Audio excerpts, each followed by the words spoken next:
Hey everybody, welcome to Snow Talk. Brian Good here on this Friday. Finally, it's Friday. It seems like a long week. There's our snow stats as of to date. We are now at 2.4, 2.3 of the last snow event and tenth of an inch from that freezing fog day. Still below normal, but we certainly had a nice little jump up to it with that event. Now, look at the snowboard. We'll talk quite a bit about the setup as we get into later next week, and then perhaps another system to watch around the holiday there on the 16th, Martin Luther King Day.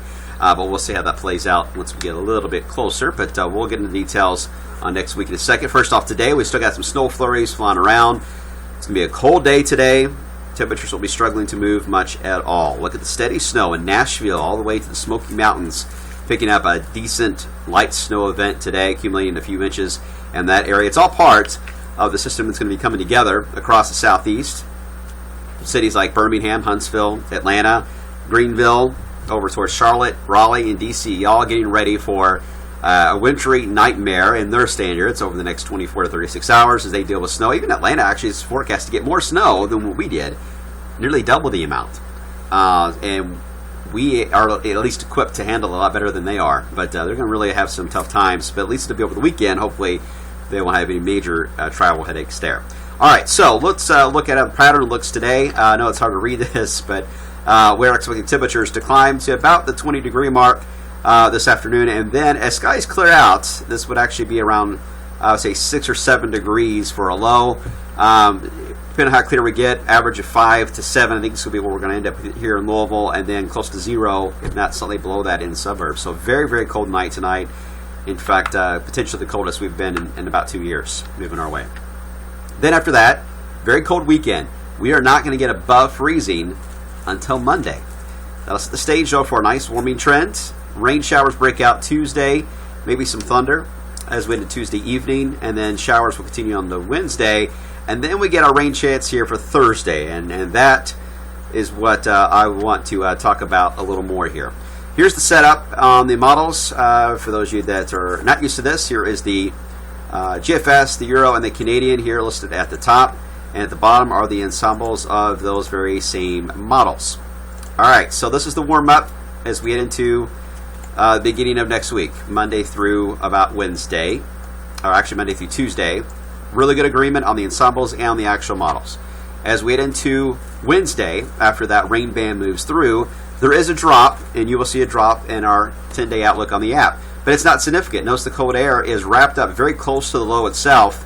It does not come slamming right into the southeast corner of the country. So this is going to end as rain, not as a rain to snow setup. All right, and really good agreement too on the ensembles on that. So confidence is pretty high on the early next week. Then we get into the setup as we head into later on in the next week time period. This is going to be around, I would say, next Friday. So about a week from today, we will have a front in the area. And question is, where is that going to be located? Because anytime you see a lot of these black lines here, these are your isobars that are relatively tight together here, talking about quite the pressure gradient. You'll hear the weather term for you weather geeks. A baroclinic zone is going to set up across the Ohio Valley. Good agreement on the operational run, and even for the ensembles to have that much of a baroclinic zone showing up on the ensembles that far out, that's impressive.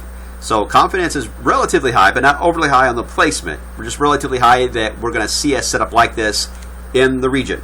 But where the boundary is between the warmer and colder side of this, that's unclear. Canadian, or the Euro, has it pretty much right on the Ohio River. The Euro a little more to the north. The difference would be significant as far as impact, because with a front like this stalling out, you're going to have warm air to the south. Indications are 60s and 70s would be likely south of that front. North of it, 20s to lower 30s.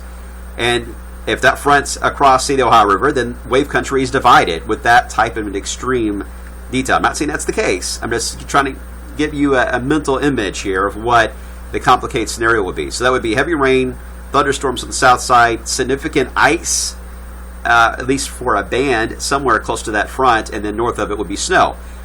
I'm not saying this is the way it's going to be, or it's going to be placed at. It may very well be where the ice and snow is way up here, north of 70. It could be over central Kentucky. We don't know. Nobody knows. But as always, we try to give you a heads up that this is something that we are watching, and we'll just see how the data trends in the coming days and see if it still stays in the forecast or not. Interestingly enough, though, some of you already picked this out.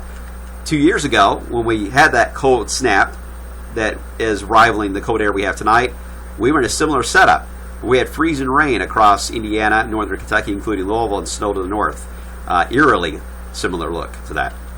Real quick, here's a long-range Euro as we head into mid-February. This is a chart that's kind of unusual to read here, but you read this in time. This is now, and this is about mid-February over here. When you see these reds and pinks, that tells you very, very cold Arctic air. Where you see the yellows, that's warm air. And you can tell we got the Arctic air now the next few days. You see the warm air for early next week. And then as you get into February, there are some cold shots showing up here, especially in this zone here, the first couple of days of February. But it's really just a toss-up. There's a lot of signals of warm spells and cold snaps to be mixed in, which is expected for this winter. It's going to be volatile. We're going to see a lot of ups and downs. So buckle up. Hang on tight. This event we just went through, although a minor one, is just the beginning. So hang on tight there. Have a good weekend, guys.